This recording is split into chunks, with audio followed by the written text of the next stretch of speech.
So we continue the dialogue and we take a little zoom out because after having seen some and heard some insights from our industry leaders and now looking at the innovation landscape,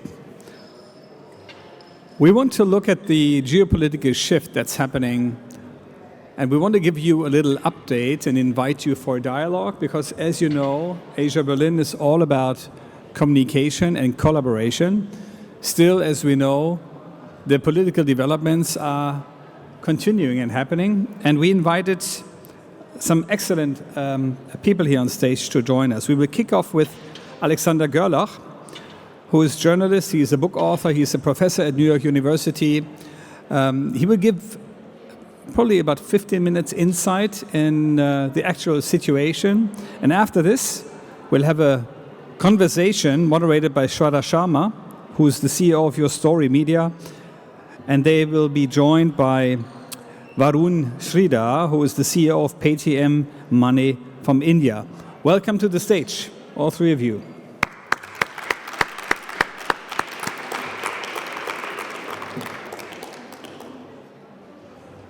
Oh, good morning. Thank you, Stefan, for the kind introduction. I'm glad to be here with you all today and discussing with the panelists about the geopolitical situation that we, of course, only can talk broadly about and not very much in detail. You might all have been aware and been reading about the question in what state the world is in at this point. Are we still in a unipolar moment where the United States is dominating the scene?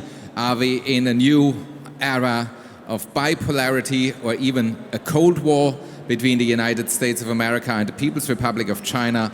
Or a third option, are we in a multipolarity, in a time where many stakeholders on the international stage weigh in and contribute to world politics? All this is related to the ascent or the rise, whatever word you might be inclined to use, of the People's Republic of China.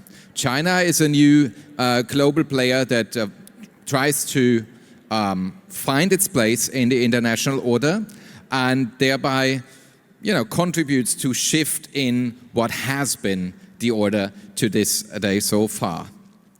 If you look into the debate, you have the proponents of a new Cold War, whereas those who say, no, the United States are still the only and sole remaining superpower. And if you follow the definition of the textbook of a superpower, then that is accurate. The United States is the only power on the planet that has military, cultural, and economic ties to any other angle and corner of the world. As we know, the People's Republic of China is trying to do the same, aiming, for instance, with the Road and Belt Initiative to gain economic and political influence in many parts of the world. Also until in Europe, in Latin America, it's not restricted to just one specific region. Having said that, however, China's interest, or the first interest, is to gain a hegemonial status in Asia, in all of Asia, and in particular in East Asia. And that led to the repercussions that we have been seeing in the last couple of years. Under the tenure of Xi Jinping, who started his reign in 1213, China has expanded its controversies, if you want to call it like that, with actually all their neighbors regarding maritime or land border disputes. Foremost, it's the conflict with Taiwan, an independently governed island off the shores of the People's Republic of China, the mainland, and this particular specific situation that stems from the end of a civil war 75 years ago is what keeps the world on its toes at this point in time, especially after the invasion of Ukraine by the Russian dictator Vladimir Putin. It is also of utter interest for the whole world economy, as I'm sure you all know, half of all container ships in the world pass the Strait of Taiwan. So if there was any escalation on the island or regarding the island, it would actually affect the whole world economy.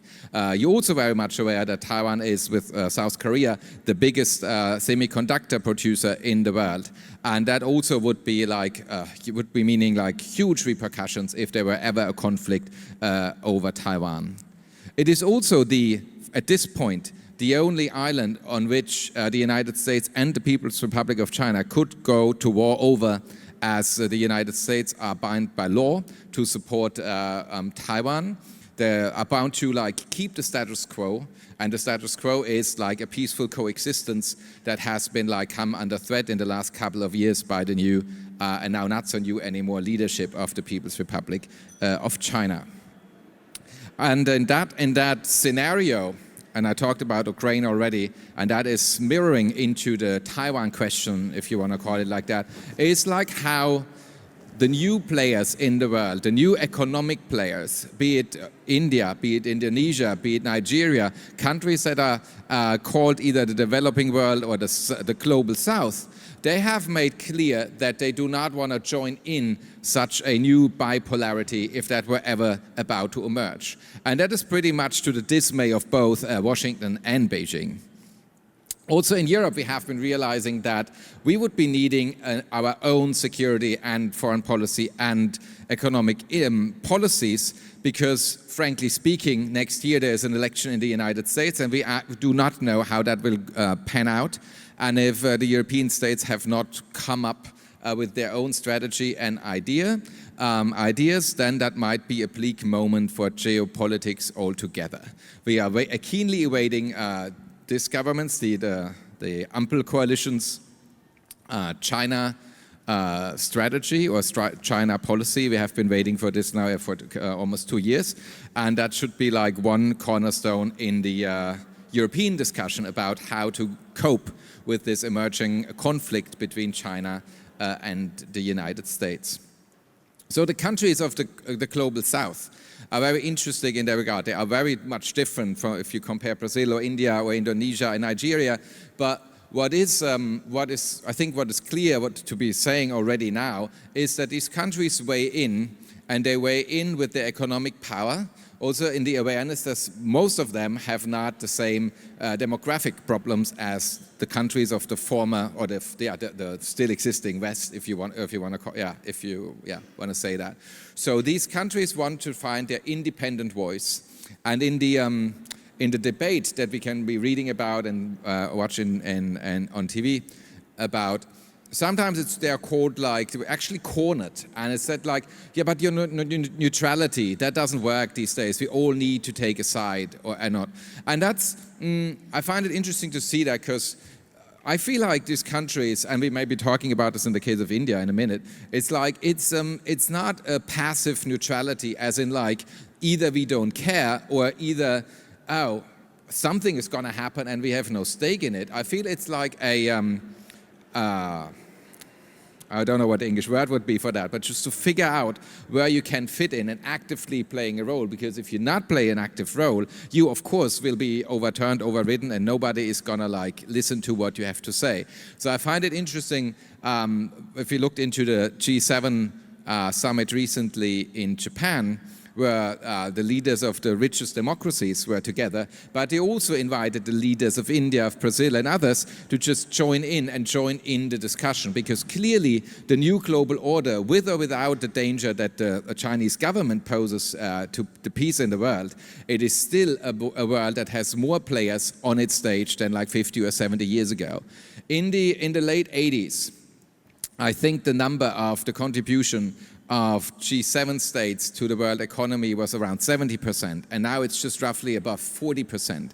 So this just shows that economic and innovation, that the capacity to innovate and to fit into the new world, digitalize, and also that's been interesting to talk about India in that sense, because there's lots of platforms coming out of India that now help leapfrog the so-called global south in creating digital citizenship, in gaining data for their health, and that's where India is a leader and also tries to be an actor in, let's say, Africa, and we're also India is competing with the People's Republic of China in a sense over influence. And I guess that's also a good thing for these countries that, let's say in the case of the Solomon Islands, say like, you could not even point on where we are on the map, and now everybody's just coming because the Chinese said we are going to have a security agreement with you. So this is partly changing the whole geopolitical scenery of the world as we see, and that you might be inclined to call this a multipolarity. I feel it depends on what frame of reference you put. In the old reference, there is still the United States, the country with the sole superpower status. You see this also in regard to South Korea, Japan, Taiwan, India, the Philippines. They all have their military engagements with the United States, and as more as they feel like under siege or threatened by the People's Republic of China, they re-emphasize the alliances they have. But if you take it on another perspective, I'd say, especially when it comes to innovation and especially when it comes to new markets and to convince with your technologies, I feel like these new players in the world, India, Nigeria, Indonesia, play a much bigger role than we anticipated like 20, 30 years ago. And I feel that's a good start to get into our talk on geopolitics. Thank you so much for listening so far.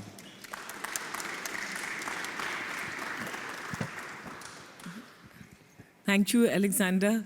You know, when you were speaking, I was just thinking, could there be some easy topic? Could have been fun topic? Could have been startup topic? And we would all be smiling and clapping and cheering. But what is important is what you spoke. It is so important that each one of us in this room, outside the room, and everywhere discusses this. And that brings me to the first question I want us to, talk about. Is that how do we, because, you've studied this, you've followed this, you have a point of view on this, and maybe I'm asking something very different because it's so important and so relevant. How do we get people involved in this conversation, where it's not people, sorry to say, with graying hair, or this, how do we get, because in India, where I come from, we have 1.4 billion people. Out of that, 70% of the population is less than 35 years, and what happens geopolitically is important. Here outside, young people in Germany, wherever, how do you think can we have more to listen to this, to participate, to have a point of view which is more empathetic? I feel what is very safe to say is that what we have seen the last 30 years, like globalization, some would say unhinged globalization, which came with a prerogative of the economy and trade. I think that is over. Everywhere where you read about this, people who are thinking about these questions know, like now geopolitics weigh in. We have seen this in the sanctions that the Biden government put on certain technologies not to be acquired in the future by the People's Republic of China. And whatever you think about this, it just shows you very explicitly the shift that like everything goes in terms of trade, and that also goes for the flow of capital, for the flow of people. That has been now under a new perspective of geopolitics, and I feel that makes it prerogative to understand. See, it's interesting, like numbers. The People's Republic of China last year had the most research papers on AI. It's stunning, and I do not know this in all the details, how great the papers are in, but then there's another thing. Investment in AI technologies is way higher in the United States of America.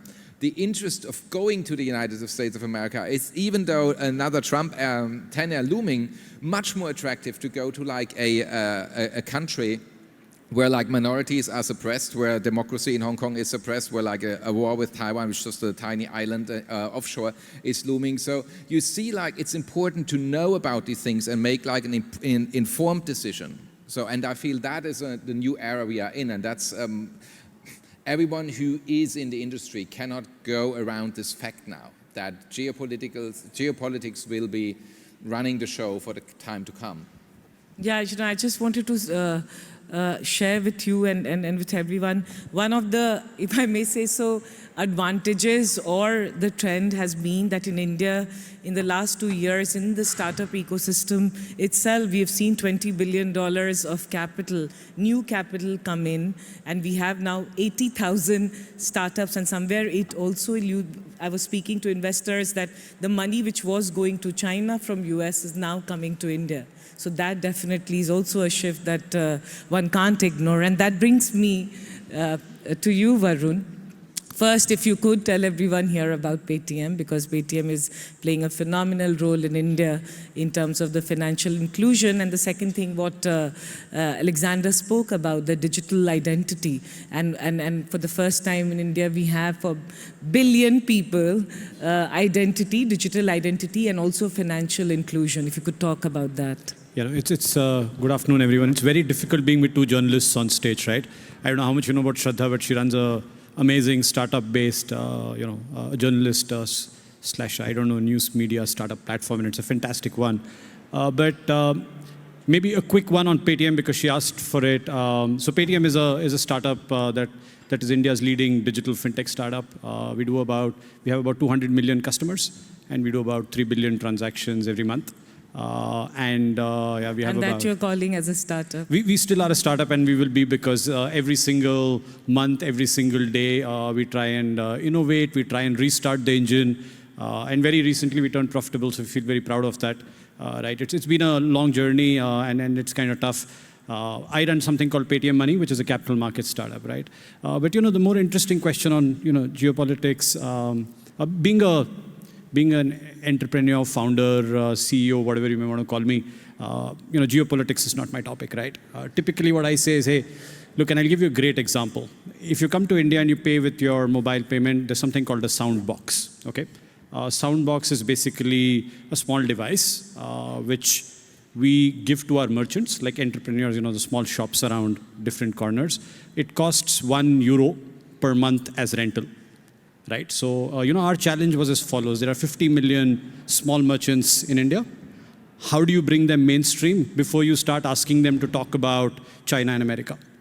Right? Because I think the purpose of all of this is eventually what I really like is positive future and positive technology, right? So how do we get them going? Right? And that was the first problem. So we said, hey, they can't afford large machines. They can't afford very expensive things. So how do we bring the cost of development innovation really down? So what we did is eventually today at €1 per month, roughly, you can have a small box that actually does a payment and works faster than your mobile phone and actually announces it, right? And that today, in the last 18 months, we've had about 7 million deployments, right? We make profit on that. We do about 1 billion transactions a month on that platform, right? And that's been a massive change for us. Now, what's that meant from a pure geopolitical stuff is we've realized that if you are in India, you need to solve local problems, right? And local problems can be solved, obviously leveraging technology, learning from others. But the first thing that needs to happen is it's really, really local, right? And if I was to build on that a bit more, let's take a look at a state like Maharashtra, right? About 100 million odd people, right? And it does GDP of about $450 billion. I think the challenge there is that state itself will become another France or Italy in another 5-7 years. So also geopolitics is a lot to do internally where we say there's one India, but I personally don't believe so. I think, especially in Europe, you get the context of France versus Italy versus Spain versus Germany. So while we do talk about Europe versus US, Europe versus China and all of that, I think the real relevant conversation, at least for a private platform like ours, is how do you solve the local intra-regional conversations and how do you get some of those states going? And I think that's been the core objective for us.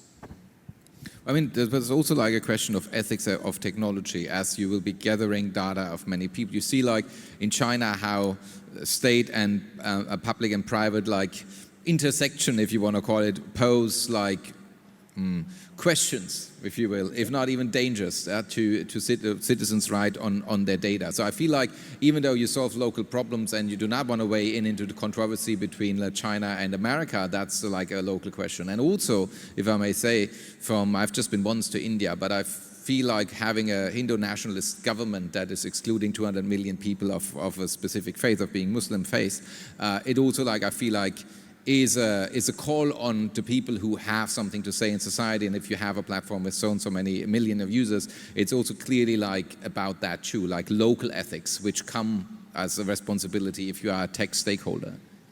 Absolutely. If I may, Shradha, respond just a bit. No, I think there is a narrative that I think Western media has, which I personally completely disagree to. Right? Having lived there, I don't think that narrative is a true one. I think there's a whole narrative around, in my mind, in India, which I think is important to address, which is the poor India, because there are 300, 400 million people, I think, that still struggle, and that's the India that we all have to work for, rather than the religious narrative or anything else, right? I think there's obviously be that, but I think the real narrative is those 400 million people, how do you get them going, right? Today we are the world's top 5 economies by GDP, and I think the growth is to get to number 3, number 2, number 1, but that is an inclusive growth. Right? Those 7 million merchants I spoke about, I think the greatest thing that's happening there is they're all getting funded, they're all getting loans, they're all getting, like she said, inclusive into the system. Right? And I think that should be the goal. What I really like about the current Indian government over the last 10 years, they're willing to listen. They're willing to participate, they're willing to empower, they're willing to engage with industry, which I think is phenomenal. And I think as long as that open dialogue continues, and I think that it's going well. So I would be very supportive of what the Indian government at least is doing right now, with the core objective, I think, of, in my mind at least, I don't think it's about how to make the rich richer, but I think it's about these 400 million people or 500 million people that I truly think deserve a greater chance. I have to ask you this question, and maybe both of you can chip in. World over, and in democracies, we are seeing that there is this populism, like, and every day now I'm opening New York Times here because it's cheap. In Germany, it's for free, and it's sad. The newspapers are for free. And the front page yesterday and today is about Donald Trump and how from jail today, I don't know if you guys have seen, on the front page it says that, oh, how he can run for presidential election from jail.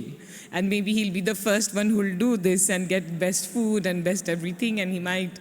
And of course, it's not just US, everywhere, across the world, this movement is back where, there is a national leader and all that stuff, which to me, sitting here in Germany, is a reminder of what that means and what history that creates. How do you see one combating that?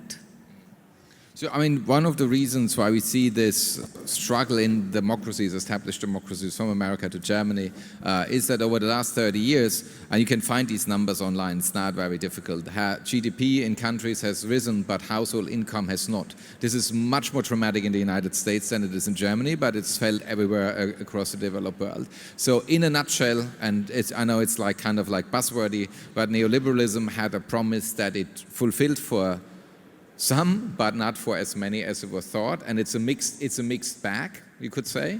But now we see the misfortunes that happened 30 years later, that you have the richest 60 individuals have as much as half of humanity together, so that cannot be the purpose of the whole endeavor that we are doing. So that's a discontent in democratic societies, which are still more or less still well off. But that also explains why there is no exuberant acceleration, let's do the same as they did in the West, in countries that are now just entering the scene. So, and what I now say in order to combat this is 2 things, empowering women and go all in for education. You see in countries where women are educated, they can persuade their husbands to not have 10 children, but maybe only 7.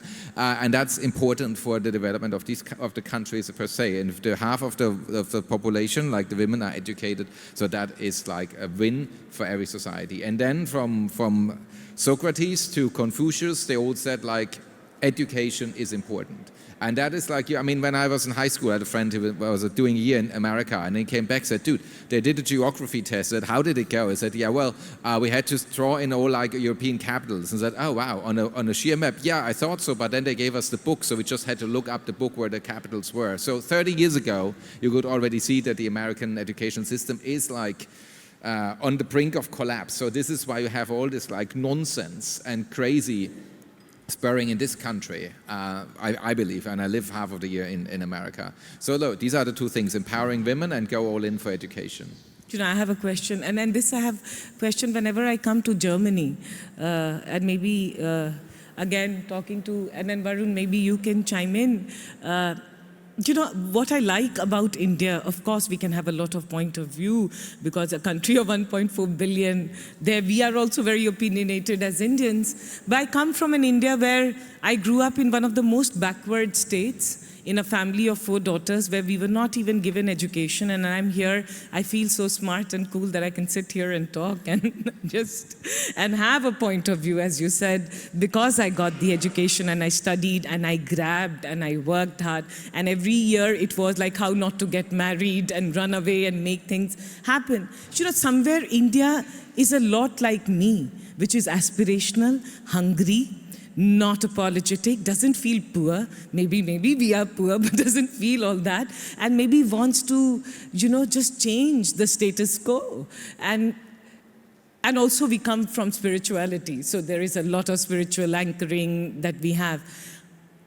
You know, Alexander, I want to ask, to me, when I come to Germany or when I come to Europe or when I go to US, I feel roads are sorted. Everything is sorted. Like people are so, like, you know, there's no traffic here. There's no problem here. Like, do people worry? Will people worry? Will there be that hunger? Will there be that aspiration? Let's fight. There's data out there that proves the fact that like older societies are less inclined to take risks. So that also affects the younger in these aging societies. So South Korea, Japan, certainly the People's Republic of China too, which is interesting. We're supposed to overtake the United States economy in 2027 or 2035, and now the productivity has stalled. It has a lot to do with like being in an aging society and in a dictatorship at the same time. So innovation is over. Germans love to talk about the end of the world. So maybe that's part of the leftovers of our Christian spirituality, because the end is nigh. I don't know, but like there is a love for certain like world end scenarios. There's also a whole genre of movies. Yeah, but I feel like I think it's fair to say, and it's backed up by data, that younger societies like India, they have just the drive of if you give people an outlook where they can put their energy to constructively. So I feel that is a big advantage. Whereas in societies like ours, there is more complaint. Germans love to complain. They don't smile also too much. No. Rainer does. I like Rainer. He smiles. You've got to come to Oktoberfest. Sorry? You got to come to Oktoberfest. You know, and also that's why conferences like this, Asia Berlin Festival, this conference becomes important, because just getting exposed and understanding and this kind of conversation is so very important. Just before I end, to both of you, if there is anything that you would like everyone sitting here to take away, I'm taking the headline, women and education. Like, I just think that will change the world. I think that's so very important to have. And I want to congratulate as a man that you're bringing that conversation. And I hope we have more like you. But anything that you would like all of us to take over as we reflect, as we think about our roles in the society and what we can do with the current geopolitical scenario. Yes, both of you, any one of you. Thank you so very much. So in the global discussion about democracy and non-democracy, I'd just like you to think about China and Taiwan. Coming from the same heritage, one today is a dictatorship and one is a flourishing democracy. And you can see that innovation and rigor and like fun is so much embodied in a city like Taipei. You will not find, I fear, in today's Beijing. So just visit Taiwan, eat the delicious food, and indulge in a great East Asian democracy. You know, on my side, maybe slightly different message. I think there is obviously the doom and gloom of worrying about geopolitics, right? And you know, Germany's median age is 46, and India is at 26, and I think those 20 years add up across 1.4 billion people, and I think, you know, that's the story, right? But I would urge everybody to say, hey, look, there is the geopolitical stuff happening. Learn to co-create. I think that's been one of our greatest learnings. I used to live in Europe before. I went back to India, and I think the ability to co-create rather than say, hey, what German technology can go into India or what Indian technology can come here. I would say, hey, there's a great opportunity to co-create. The politics will keep happening. It has happened for the last 1,000 years. We all have, if you all live till about 70, you have 650,000 hours of your life. Most of it is gone, right, or is going. So please use the time that you have to really, go back, co-create. You can add your 100,000 hours. It's actually not much. Think about 100,000 euros in your bank account. Those are the number of hours you have with you. And at least I value, in my mind, the most important resource, which is time. So the minute you realize that's important and you start to co-create it with somebody else, and you, I think, crush boundaries and you go cross-cultural, I think is just fantastic. So yeah, that would be my message. Yeah, and I would like to end this. This was very, very useful, very meaningful, and a lot to reflect and contemplate conversation. But one thing which I would like to end this with, on a positive note, is, and Raina, you should know, I went for Vipassana, which is 10 days of locking oneself for 13 hours a day, not speaking and just focusing on your breath. Just focusing on your breath, and it's torturous because you can't look at anyone, not talk to anyone. 4 a.m. to 9:30 at night, you just are with yourself. No phone, no conversation, 10 days. It's the most painful experience, but I would just say that what the world needs is more evolved us. More spiritually, humanly. And, when we can be silent, then we can listen to different voices. And we can just not judge. And somewhere non-judgmental world is that we should practice. When we show up with love. And I hope that Asia Berlin Festival at this event, we can just bring and talk to, without judgment, we have more conversation and more ways on how can we show up for each other. Yeah? Thank you, Alexander. Brilliant talking to you, and look forward to hearing more from you. And please get hold of his book. Varun, thank you. And yes, you made a very amazing point about India, which I do agree to. Thank you.